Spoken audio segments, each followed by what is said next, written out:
আশা করি খুব ভালো আছো আর আমিও খুব ভালো আছি। তো বন্ধুরা সবাইকে আগেই বলে দিলাম শুভ সকাল। আজকে একটা এই গঙ্গার আমি চান করার ভিডিও নিয়ে এসেছি। এই যে এবার গঙ্গাকে আমি চান করে নিয়েছি। চান করানোর আগে প্রথম পা আঙুলকে ধুয়ে নিতে হয়। এইটা আমার বাবা শিখিয়েছে আমাকে। এই যে পা আঙুল ধুয়ে নিলাম ভালো করে।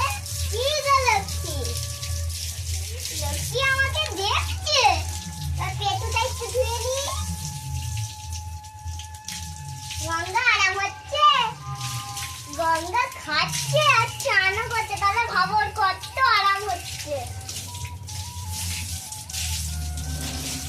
পেটের তলাটা একটু ধুয়ে নি।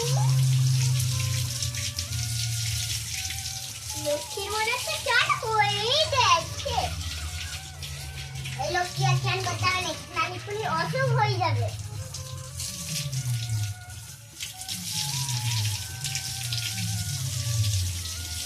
এই গরমে গরুদেরকে বেশি করেই চান করাতে হয়।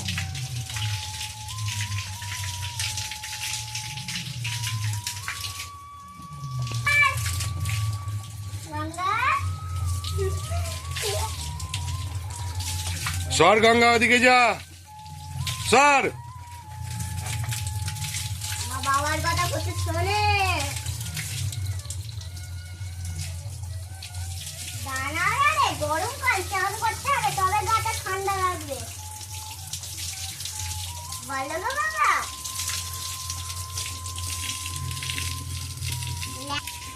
বন্ধুরা বাবা তো আগে একটুখানি করে নিয়েছে, তারপর আমার একটু মন গেল, ওই জন্য একটু আমি করে দিলাম। ঠিক আছে বন্ধুরা, এখানে ব্লগটা শেষ করলাম। ও যারা আমার চ্যানেল নতুন আছে একটা করে